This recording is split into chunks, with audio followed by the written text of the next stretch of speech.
Yoga, from ancient India to the modern world. Introduction. The eternal thread.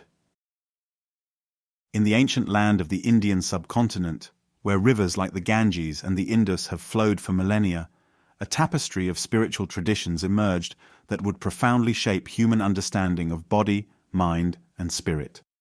Among these, yoga stands as one of India's most enduring gifts to the world. Even the word yoga, derived from the Sanskrit root yuj, means to yoke, to unite, or to join. It carries with it an unbroken lineage that speaks of union, the union of individual consciousness with the universal, the harmony between the mind and the body, or the alignment of self with the divine. Yoga's story stretches back thousands of years, woven into the cultural DNA of a subcontinent. Its practice has survived conquests, philosophical reformulations, colonial encounters, and modern commercialization. Through centuries of transformation, yoga has adapted to new contexts, but it has never lost its essential aspiration: to bring an individual closer to their deepest self. Yet yoga's origins remain somewhat mysterious. Scholars debate whether the earliest representations of yoga can be found in the archaeological remnants of the Indus Valley civilization, in the Vedic hymns that extol the cosmic order, RTA, or in the quiet philosophical quests of the Upanishadic sages. Over the ages, yoga was refined by philosophers and ascetics, from the compositions of Patanjali and the ascetic vows of medieval Hatha Yogis to the sweeping modern missions of figures like Swami Vivekananda, Paramahansa Yogananda, and the innovative Krishnamacharya. Today, millions around the globe practice yoga in fitness studios and ashrams, on mountaintops and in bustling cities. It is a billion-dollar industry and, at the same time, a deeply personal spiritual quest. How did a discipline once taught in hushed tones by ascetics become a global phenomenon, embraced by people of every creed and culture? This narrative explores that journey. It begins on the banks of the Indus River and travels across centuries of shifting empires and philosophical debates, all the way to the glossy yoga studio of the 21st century. Along the way, you will encounter saints and scholars, rebels and royals, mystics and entrepreneurs, each adding a thread to the vast tapestry of yoga. This is a story of continuity and change, identity and innovation, a story that is at once deeply Indian and yet universally human. Chapter 1: The Dawn Indus Valley Origins. 1. The Mound of the Dead. Somewhere around 2600 BCE, in the region today known as Pakistan, stood the city of Mohenjo-daro, literally Mound of the Dead. Along with Harappa and dozens of other sites, Mohenjo-daro was one of the major urban centers of the Indus Valley civilization, also known as the Harappan civilization. Archaeologists would not rediscover these cities until the early 20th century, during excavations carried out under British colonial rule. What they found astounded them: well-planned streets, complex drainage systems, granaries and public baths that hinted at a sophisticated and highly organized society. Among the various artifacts were small terracotta seals and figurines. Some of these depicted figures sitting in postures that many have interpreted as early forms of yogic poses. One particularly famous seal portrays a figure, often referred to as the Pashupati seal, seated in what appears to be a cross-legged position, wearing a horned headdress, surrounded by animals. Scholars debate the exact meaning of this image. Could it be the prototype of the Hindu god Shiva, revered in later centuries as the Lord of Yoga? Could it be an early representation of meditative practice? We do not have written records that explicitly describe yoga from that time, and the script of the Indus Valley remains largely undeciphered. But these seals and figurines hint at a society that may have practiced early forms of meditation or ritual that involved bodily stillness. The seeds of yoga, it seems, were already present in this ancient urban civilization. 2. Symbolic roots. When early agrarian societies observed nature closely, cyclical patterns like the change of seasons and the movement of celestial bodies guided their rituals. For the Indus people, water was sacred, not just for survival but possibly for rites of purification, as evidenced by the Great Bath at Mohenjo-daro. Scholars speculate that these communal water tanks might have had ritualistic significance, perhaps serving functions similar to later kunda or ghats used for ceremonial cleansing in the Vedic and post-Vedic periods. It is plausible that the posture, breath control, and internal focus, hallmarks of yoga, were in embryonic form among some groups.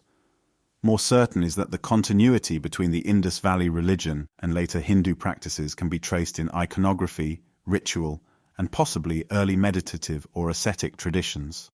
3. From the Indus to the Vedic. Around 1900 BCE, the Indus Valley civilization went into decline for reasons that remain debated: climate shifts, changing river courses, or other ecological and cultural factors. Gradually, new populations, identified historically as Indo-Aryans, began to move into the northwestern parts of the subcontinent. These migrating or intermingling communities brought with them a Proto-Indo-European language, which evolved into Sanskrit, and an evolving body of liturgical hymns that became known as the Vedas. The story of yoga's earliest roots does not neatly separate one civilization from another. Instead, it reveals how ideas weave together across centuries and cultures. What seems certain is that the Indus Valley left behind crucial threads: a reverence for stillness, bodily discipline, and possibly even proto-shamanic or meditative practices. These would find new life in the songs of wandering bards, the sacrificial rites of the Vedic priests, and eventually in the introspective quests of hermits in the forests. In this ancient twilight before recorded history merges with text, yoga began as an unspoken aspiration, a desire to harness the breath and mind, to pierce the veil of the ordinary and glimpse the transcendent. Chapter 2. The Vedas and the Whisper of the Seers. 1. The world of the Vedic sacrifice. As the Indus Valley faded into obscurity, the next great epoch of Indian history took shape: the Vedic period, c. 1500–500 BCE. The four Vedas, Rigveda, Samaveda, Yajurveda, and Atharvaveda, were composed in an archaic Sanskrit. They were not merely texts; they were living traditions of recitation, oral transmission, and ritual performance. At the heart of this civilization lay the sacrificial fire, Agni, a luminous symbol binding humans and gods. In these Vedas, one finds early references to concepts like prana, life force, and the power of mantras, sacred sounds. Although a systematic yoga is not spelled out, the seeds were sown in hymns that speak of controlling the mind and senses in pursuit of higher realities. The Vedic sacrifices, with their meticulous rituals, also implied a need for bodily discipline and mental focus. Priests, the Brahmins, had to learn precise phonetic recitations and gestures, bridging the external action of ritual with an internal state of concentration. 2. The riddle of the Vedic hymns. In the Rigveda, one encounters mystical hymns to cosmic forces: Varuna, guardian of cosmic order; Indra, king of the gods, and others. Certain suktas or hymns hint at self-reflection and the nature of existence, such as the famous Nasadiya Sukta, the hymn of creation. This hymn wrestles with the mystery of the universe's origins, suggesting that even the gods might not fully know how creation began. This introspective turn, this exploration of the unknown, creates a spiritual atmosphere in which yoga's contemplative dimension could flourish. During this period, the concept of tapas, inner heat generated by ascetic practice, also emerged. Vedic seers, known as rishis, were believed to have achieved extraordinary insight through meditation and austerities. Even though we don't see a direct manual on yoga in the Rigveda, the seeds for disciplined mental focus, controlled breathing, and the harnessing of inner heat were undoubtedly present. 3. Transition to the later Vedic period. Over time, Vedic religion evolved from a focus on grand sacrificial rites to more internalized practices. This shift is most evident in the Aranyakas, forest texts, and the Brahmanas, commentaries on the rituals. Slowly, the external sacrificial altar began to be mirrored by an internal altar within the human psyche, a notion that would be key to yogic philosophy. The extended metaphor of the body itself as a sacred field for spiritual development set the stage for the next pivotal shift: the Upanishads. 4. The rise of the hermit tradition. Parallel to the elaborate rituals, a countercurrent of forest-dwelling hermits, called shramanas or ascetics, was growing.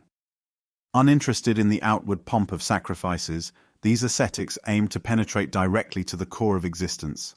They questioned dogma and authority, relying instead on personal experience derived from deep contemplation. Though not yet called yogis, they were practicing methods of mental concentration and austerities that would soon crystallize into formal yogic disciplines. By the close of the Vedic period, the question was clear. Could spiritual truth be found not just through sacrificial fire, but through internal introspection and breath control? This question lay at the heart of an emerging revolution in thought, one that would reshape Indian spirituality and give yoga a more defined philosophical base. Chapter 3. The Upanishadic Revolution. 1. From sacrifice to introspection. Around the 8th to 5th centuries BCE, a series of philosophical treatises emerged, collectively called the Upanishads, meaning to sit down near. In these texts, students gathered around a teacher to probe the mysteries of existence. It was a radical departure from the Vedic focus on external sacrifices. Now attention turned inward, toward understanding the Atman, the individual soul, and its relation to Brahman, the ultimate reality. Among these Upanishads, Brihadaranyaka, Chandogya, Kena, Katha, and many others, seeds of yogic philosophy began to flourish. One finds verses describing the importance of controlling the mind, senses, and breath. For instance, in the Katha Upanishad, a metaphor likens the senses to horses, the mind to the reins, and the intellect to the charioteer. The skillful charioteer who masters the reins can guide the horses, senses, along the correct path. This image prefigures the yogic principle of sense control, pratyahara, and mental focus, dharana. 2. The quest for self-knowledge. The Upanishads emphasize jnana, knowledge or wisdom, as a crucial means of liberation.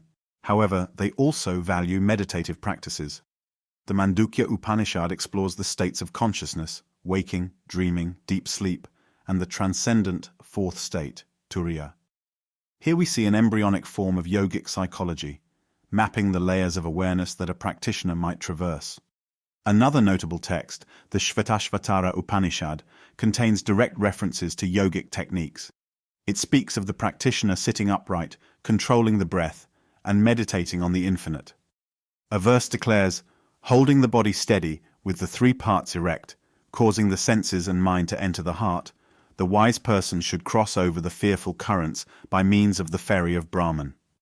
This can be read as a direct precursor to classical yoga instructions on posture, asana, and breath control, pranayama. 3. Ascetics, wanderers, and the early yoga traditions. During this period, ascetic communities across the Gangetic Plain were experimenting with varied forms of meditation, physical austerities, and breath regulation. Some, like the Ajivikas and certain proto-Jain or proto-Buddhist groups, practiced rigorous self-mortification.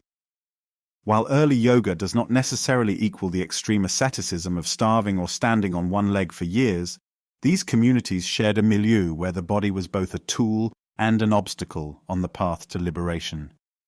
Here and there, scattered references in the Upanishads point to sound-based meditations like Om, the importance of moral discipline, and the harnessing of breath. This era laid the philosophical foundation for yoga by placing inner experience at the center of spiritual inquiry. The sacrificial fires of the Vedas still burned, but the fire of the mind was being kindled to burn away ignorance. 4. The legacy of the Upanishadic era. The Upanishadic revolution effectively planted the yoga seed in rich soil. The call to know the self, Atman, would in the centuries to come become a bedrock principle of nearly all Indian spiritual traditions. In the Upanishads, yoga was both a practice of body-mind discipline and a metaphysical inquiry, an effort to see the true nature of reality. By this time, mention of yoga in the sense of yoking the senses, mind and breath to achieve unity with Brahman had become widespread enough that new movements like Buddhism and Jainism emerged with their own versions of disciplined mental training. This interplay between traditions fostered an atmosphere where yogic techniques evolved rapidly. It was as if the subcontinent was humming with spiritual experimentation, carrying yoga's development forward. Chapter 4. The Epic Age and the Bhagavad Gita. 1. The Mahabharata and the Gita's setting. India's epic age is epitomized by two vast texts, the Mahabharata and the Ramayana. Of these, the Mahabharata is particularly significant for yoga's story, as it contains the Bhagavad Gita, one of the most influential spiritual discourses in Hindu tradition. Composed between roughly 400 BCE and 400 CE, the Mahabharata narrates the struggle between two sets of cousins, the Pandavas and the Kauravas, culminating in the apocalyptic Kurukshetra war. Nestled in the heart of this grand narrative, the Bhagavad Gita unfolds as a dialogue between the warrior prince Arjuna and his charioteer, the god Krishna. On the battlefield, Arjuna is overwhelmed by moral and existential crisis. Krishna reveals profound teachings that address duty, dharma, devotion, bhakti, and the path to spiritual freedom, moksha. Central to these teachings is yoga, outlined in multiple forms. 2. The paths of yoga. The Bhagavad Gita enumerates several paths or yogas. Karma yoga, the yoga of action. Acting in the world without attachment to the fruits of one's deeds. Bhakti yoga, the yoga of devotion, surrendering oneself to God with love and devotion. Jnana yoga, the yoga of knowledge. Discernment of the real from the unreal, leading to self-knowledge. Dhyana yoga, the yoga of meditation, focusing the mind and controlling the senses to glimpse the supreme reality. Krishna's teaching is holistic, showing that yoga is not just about physical postures or breath control, but about living in alignment with the cosmic order. One of the famous verses states, "Yoga is skill in action." This implies that the essence of yoga extends beyond the mat or the cave and into daily life relationships and responsibilities. 3. The Gita's philosophical synthesis. While the Gita's approach integrates Vedic traditions with Upanishadic insights, it also offers a theistic dimension through devotion to Krishna. This broadens yoga's appeal beyond solitary ascetics.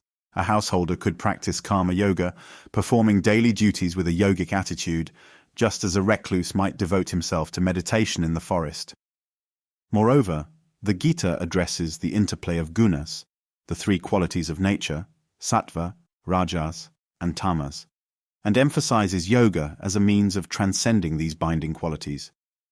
Krishna's prescription involves a balanced life of moderation in sleep, food, and activity, harbingers of the ethical and lifestyle guidelines that would later appear in classical yoga texts.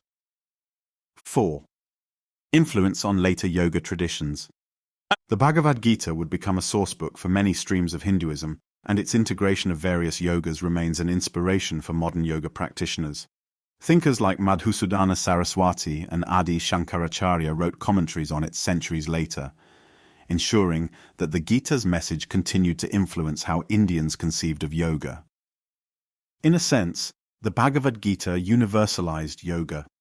No longer the sole domain of hermits and ascetics, yoga could also be practiced in the marketplace, the battlefield, or the home. This inclusive vision of yoga, as both a state of mind and a way of being, would resonate strongly in the centuries to come. Chapter 5. Patanjali and the Codification of Yoga. 1. Who was Patanjali? Tradition holds that Patanjali, who lived around the 2nd century BCE, though some date him later in the 2nd century CE, composed the Yoga Sutras, a foundational text for what is often called classical yoga. Little is known about the historical Patanjali. Later, legends merged him with other figures named Patanjali, including a grammarian and a commentator on Ayurveda, but these are likely distinct persons. Regardless, the Yoga Sutras distill centuries of yogic practice and philosophical reflection into 196 succinct aphorisms. This text is a milestone in the systematization of yoga, so much so that many contemporary yoga lineages trace their philosophical underpinnings to Patanjali's codification. 2. The 8 limbs of yoga. The most famous aspect of the Yoga Sutras is its 8-limbed path known as Ashtanga Yoga, not to be confused with the modern Ashtanga Vinyasa Yoga popularized by K. Pattabhi Joa. These 8 limbs are yama, ethical restraints, non-violence, truthfulness, non-stealing, sexual restraint, and non-greed. Niyama, observances, cleanliness, contentment, austerity, self-study, and devotion to a higher principle. Asana, posture, steady, comfortable seat. Pranayama, breath control, regulation of the life force through breath. Pratyahara, withdrawal of the senses, turning inward, Detaching from external stimuli. Dharana, concentration, fixing the mind on a single object. Dhyana, meditation, a steady, unbroken flow of concentration. Samadhi, absorption or union. The culmination of meditation, where subject and object merge. Notably, in Patanjali's system, asana is mentioned but not described in elaborate detail. The emphasis is on cultivating a seat conducive to meditation rather than a range of postures for health or exercise. Patanjali's interest primarily lies in the higher stages of meditation and self-realization. 3. Dualism and the nature of reality. Patanjali's Yoga Sutras are closely linked with the Samkhya school of Indian philosophy. Samkhya posits two fundamental realities, Purusha, consciousness, and Prakriti, matter. The goal of yoga, in this framework, is to realize the separateness of Purusha from Prakriti, thereby achieving liberation, Kaivalya. The text is deeply psychological as well. Patanjali devotes multiple sutras to explaining vrittis, mental fluctuations, and kleshas, afflictions such as ignorance, ego, attachment, aversion, and fear. Yoga is presented as a disciplined effort to still these fluctuations, so that one perceives reality without distortion. 4. Legacy and commentaries. Over the centuries, numerous commentaries on the Yoga Sutras were written by philosophers such as Vyasa, whose commentary is foundational, and Vachaspati Mishra. These texts elaborated on Patanjali's cryptic aphorisms, offering practical advice and metaphysical interpretations. Though Patanjali's yoga remained a philosophical standard, over time new branches of yoga emerged, some placing greater emphasis on devotion, others on the physical body and subtle energies. Still, the Yoga Sutras served as a reference point, a gold standard of classical Raja Yoga, for future generations of practitioners and scholars. Chapter 6. Yoga in the Age of Tantras and Siddhas. 1. The rise of Tantra. From the 5th to the 12th century CE, Indian religious life witnessed the growing influence of Tantra. Tantric traditions, both Shaiva, related to Shiva, and Shakta, related to the goddess, offered novel ideas about the body, ritual, and spiritual attainment. Rather than viewing the body as a hindrance to enlightenment, Tantra saw it as a vehicle, teeming with divine energies.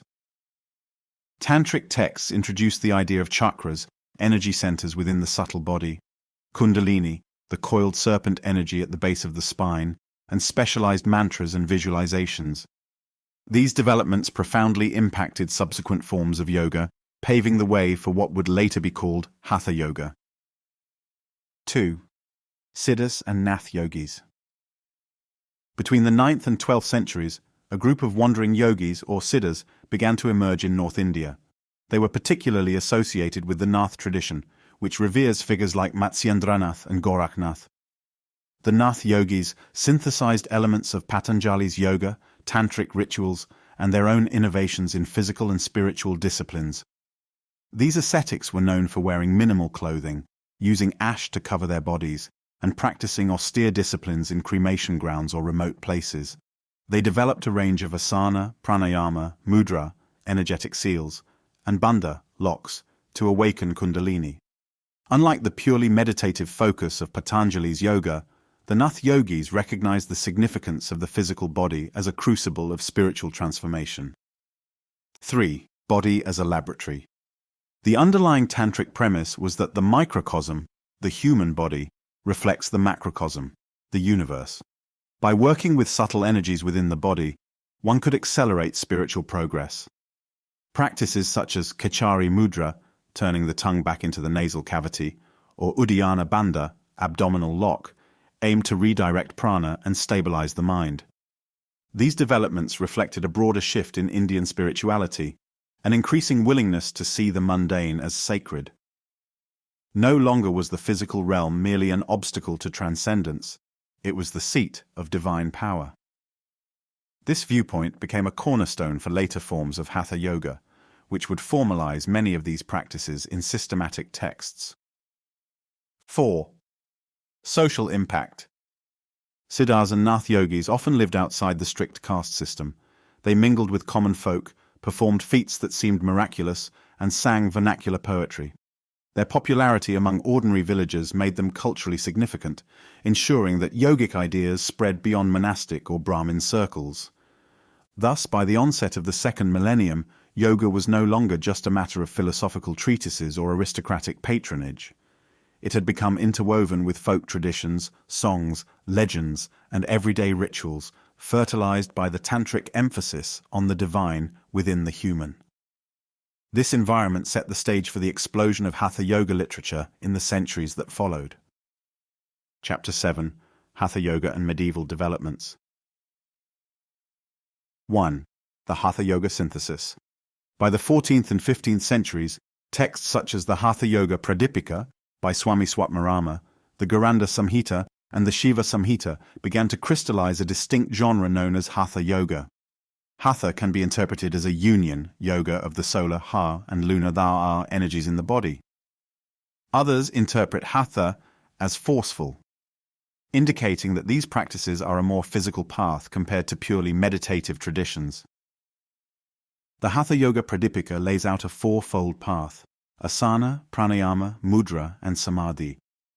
Like the Nath Yogis, Hatha Yogis believed that mastering the body through asana and mudra was integral to achieving higher states of consciousness. Detailed instructions are provided for kumbhaka, breath retention techniques to channel prana more efficiently. 2. An expanded repertoire of asanas. Where Patanjali's Yoga Sutras mention asana simply as a comfortable, stable seat, the Hatha Yoga tradition details dozens of postures: Padmasana, lotus pose; Siddhasana, adept's pose; Bhujangasana, cobra pose; Mayurasana, peacock pose, etc. Each asana was said to have specific physical and psychic effects, from improving digestion to awakening kundalini. Yet these texts did not promote asana for mere physical fitness. The body was viewed as a vessel for spiritual realization. It needed to be purified and strengthened to withstand prolonged meditation and the intense energetic shifts of advanced practices. 3. The subtle body doctrine. Hatha Yoga texts elaborate on the nadi system, subtle energy channels that crisscross the body, and the chakras, or energy centers, that align along the spine. The central channel, Sushumna, is key, said to be dormant until activated by breath and mental focus. The term Kundalini Shakti, the primal energy coiled at the base of the spine, became central to the Hatha Yoga worldview. Through bandhas, locks like Mula Bandha, root lock, and Jalandhara Bandha, throat lock, and kumbhaka techniques, yogis stoked internal fires. This alchemy of the body aligned well with the tantric premise that the body is a microcosm, providing an immediate arena for cosmic transformation. 4. Patronage, ascetic orders, and beyond. During medieval times, various royal courts patronized ascetic orders, some allied with the Nath Yogis, others with Vaishnava or Shaiva lineages. This patronage enabled the building of ashrams, temples, and mathas, ensuring that yogic knowledge continued to be transmitted through oral and written traditions. However, there were also tensions. Orthodoxy sometimes viewed these yogic sects with suspicion, especially as many renounced caste distinctions and engaged in esoteric rites. Despite such tensions, Hatha Yoga thrived, forming the bedrock of physical yoga that would eventually catch the modern world's imagination. By the late medieval period, yoga had become a tapestry of practices: devotional chanting, breath control, body postures, philosophical contemplation, woven together by a vision of self-transcendence. And as trade routes expanded, the edges of the subcontinent teemed with travelers and invaders, ushering in new eras of political and cultural change. Chapter 8. Colonial Shifts and the Yoga Renaissance. 1. First encounters with the West. When European powers, especially the British, established trading posts in India in the 17th century, they initially paid little attention to yogis. These ascetics, often seen begging or performing austerities, fascinated and sometimes repelled Western observers. Early travelogues described them as fanatics who practiced bizarre contortions. However, as the British Raj took hold in the 19th century, Western scholars began to explore Indian scriptures, translating the Vedas, Upanishads, and the Bhagavad Gita. This new wave of Indology brought attention to yoga's philosophical richness. At the same time, the British influence introduced modern education and a new worldview to urban Indians, setting the stage for a cultural renaissance. 2. Reform movements and Neo-Hinduism. By the late 19th century, Indian intellectuals sought to reclaim and reform Hindu traditions in a rapidly changing social climate. Figures like Raja Ram Mohan Roy championed monotheistic and rational aspects of Hinduism, while Swami Dayananda Saraswati promoted a return to Vedic purity through the Arya Samaj. In this atmosphere, yoga was reimagined, no longer just the domain of ascetics, but a symbol of India's spiritual heritage and potential modern identity. 3. Swami Vivekananda and the Western Tour. A pivotal moment came in 1893 at the World's Parliament of Religions in Chicago, when Swami Vivekananda spoke on behalf of Hinduism. An eloquent monk from the Ramakrishna mission, Vivekananda took Western audiences by storm. He taught a broad, inclusive vision of yoga encompassing karma, bhakti, raja, and jnana. His approach was modern, emphasizing rationality and universality, downplaying obscure ritual, and placing yoga as a practical means to achieve self-realization in daily life. His lectures across the US and Europe popularized Indian spirituality, planting seeds of global interest in yoga. Though Vivekananda himself was more of a jnani knowledge and Raja Yoga advocate than a Hatha yogi, his success paved the way for future teachers who would emphasize the physical side of yoga.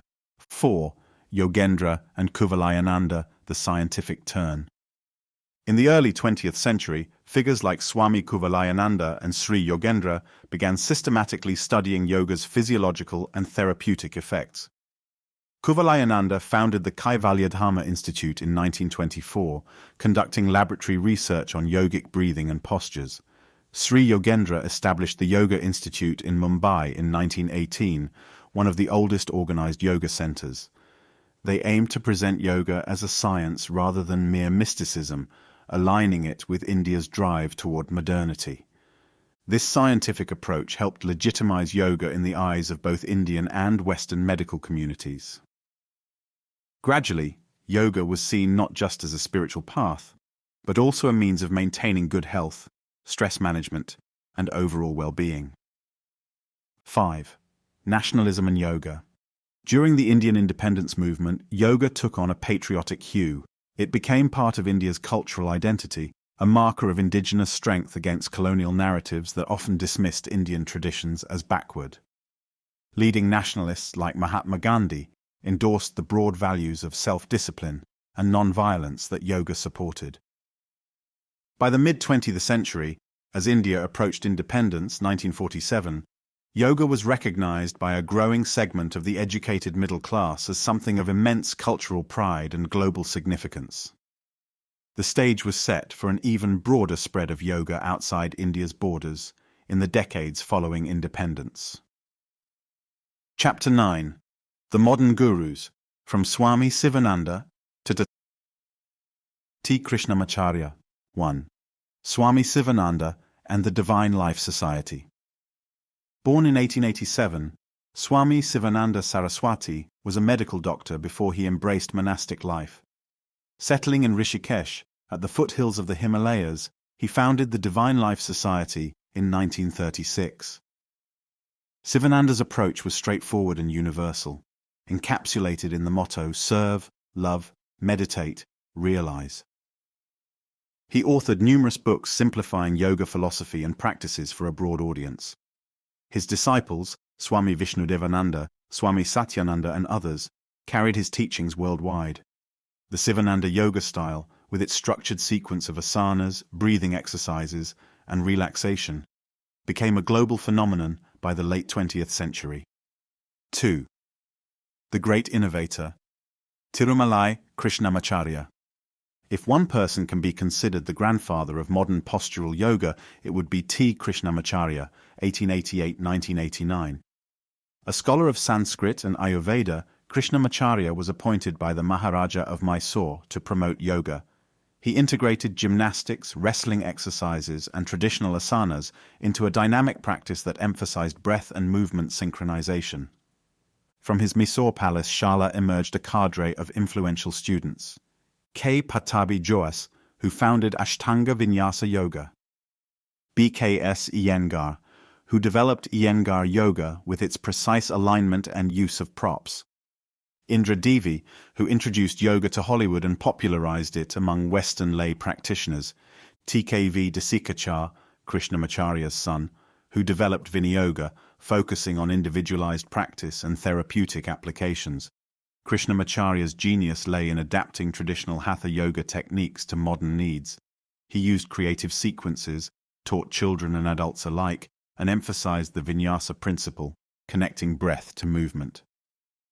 Although controversial for mixing Western physical culture with ancient yoga, his methods would define much of today's popular yoga scene. 3. Paramahansa Yogananda and Kriya Yoga. Another towering figure was Paramahansa Yogananda, 1893–1952, author of the spiritual classic Autobiography of a Yogi. Yogananda introduced Kriya Yoga, a meditative practice focusing on energy control and devotion, to the West. Arriving in Boston in 1920, he established the Self-Realization Fellowship in Los Angeles. His blend of bhakti, yoga, and meditative techniques profoundly influenced Western perceptions of Indian spirituality. Unlike the physically oriented lines descending from Krishnamacharya, Kriya Yoga stressed the spiritual and psychological dimensions. Yogananda's writings remain a gateway for many seeking an integrative spiritual approach. 4.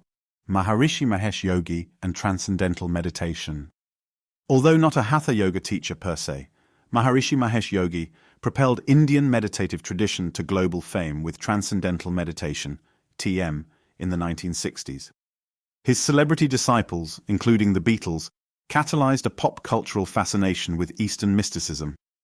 TM used a systematic approach to mantra meditation, promising stress relief, creativity enhancement, and enlightenment.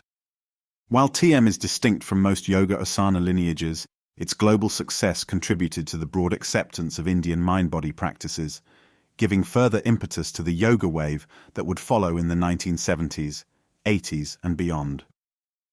Chapter 10. Globalization, Popularization, and Contemporary Movements. 1. Yoga takes root in the West. By the 1960s, yoga had found fertile ground in Europe and North America, initially among counterculture movements seeking alternatives to Western materialism. Pioneering teachers like Swami Vivekananda, Swami Satchidananda, and Yogi Bhajan of Kundalini Yoga fame established centers across the West. Yoga became synonymous with holistic living, attracting musicians, artists, and spiritual seekers. In the 1970s and 1980s, BKS Iyengar's book Light on Yoga introduced precise alignment cues, photographs of advanced postures, and a therapeutic approach. The Iyengar method appealed to those wanting a structured, safe system. Meanwhile, K. Pattabhi Jois's Ashtanga Vinyasa Yoga offered a vigorous athletic practice that eventually inspired offshoots like power yoga in the US too, the fitness revolution, and beyond. As interest in fitness boomed in the 1980s and 1990s, yoga classes increasingly appeared in gyms. Styles such as Bikram yoga, taught in heated rooms, promised rapid physical benefits. The marketing of yoga pivoted towards health, weight loss, and flexibility, often sidelining its traditional spiritual aims. This commercial success sparked debates. Was yoga's soul being lost? Still, the wave of popularity soared. By the early 21st century, global yoga certifications, teacher training programs, and yoga festivals proliferated. Yoga tourism to Indian ashrams surged, with places like Rishikesh becoming international yoga hubs. Social media further amplified yoga's visibility, as hash yoga posts showcased practitioners contorting into advanced poses in scenic settings. 3. The emergence of hybrid yoga. Contemporary yoga's creativity knows no bounds, spawning countless hybrid styles. Yin yoga, restorative yoga, acro yoga, stand-up paddleboard yoga, and even goat yoga. Each claims to offer unique benefits or experiences, whether relaxation, partner bonding, or pure novelty. Critics argue that these gimmicks dilute yoga's essence, while defenders see them as inclusive adaptations for modern lifestyles. Meanwhile, the therapeutic value of yoga gained traction in medical and psychological research. Studies indicated benefits for stress reduction, anxiety, depression, pain management, and overall well-being. As a result, hospital-based programs and wellness centers began prescribing yoga, further integrating it into mainstream healthcare. 4. Cultural appropriation and reclamation. The global success of yoga also sparked controversy around cultural appropriation. Many Indian scholars and practitioners voiced concern that Western commercialization stripped yoga of its cultural and spiritual roots. Efforts emerged to decolonize yoga by honoring its Sanskrit terminology, philosophical underpinnings, and the gurus who passed it on. At the same time, many Indian teachers recognized the universal dimension of yoga, encouraging cross-cultural sharing as long as the tradition is respected. This tension continues to shape debates on how best to preserve yoga's authenticity while embracing global diversity. Chapter 11. Challenges, Debates, and the Road Ahead. 1. Commodification versus tradition. In the modern era, yoga is a multi-billion-dollar industry, from designer mats to wellness retreats in tropical locales. The image of a svelte body performing advanced asanas has become ubiquitous, sometimes overshadowing the deeper aspects of meditation, ethics, and self-inquiry. Traditionalists argue that yoga's ultimate aim, liberation, moksha, is undermined by such commodification. Nonetheless, commercial success also finances research, philanthropic initiatives, and the spread of yoga into underserved communities. Many teachers skillfully integrate spirituality into mainstream classes, offering glimpses of yoga's deeper dimensions even as they cater to fitness goals. 2. The question of authenticity. Indian texts show that yoga has never been static. From Vedic times to the Naths, from Patanjali to Hatha Yoga, the tradition constantly reinvented itself. The question of authenticity, therefore, is complex. Some argue that as long as the practitioner is sincere and aims for self-transformation, the practice remains valid. Others insist on lineage-based teachings. In recent decades, voices calling for inclusive, trauma-informed yoga highlight the practice's potential to heal modern psychological wounds.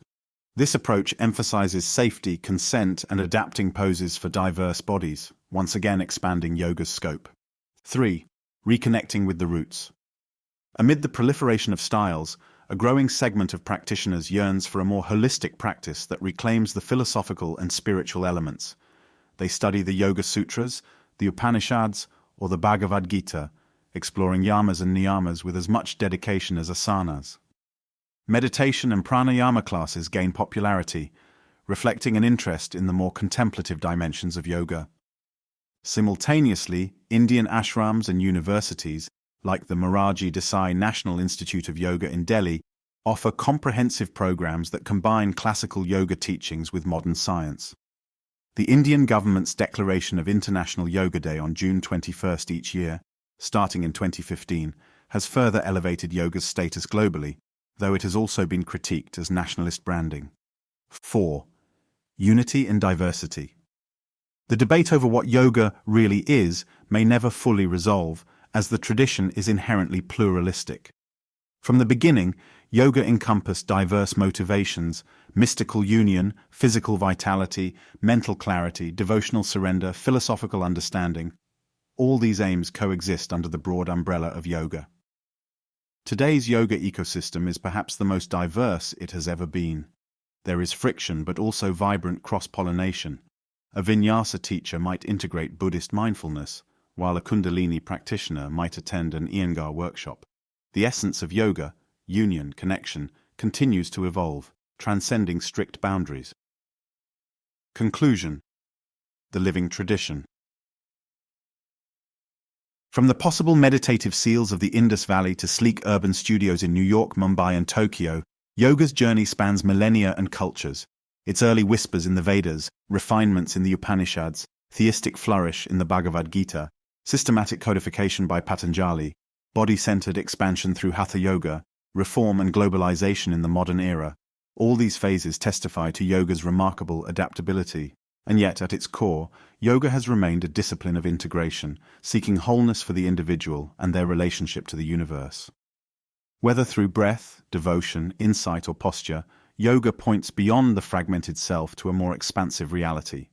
It invites the practitioner to embark on a hero's journey inward, bridging the gap between what is and what could be, between the human and the divine.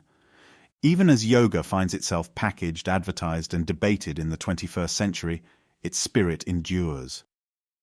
That spirit is enshrined in its very name.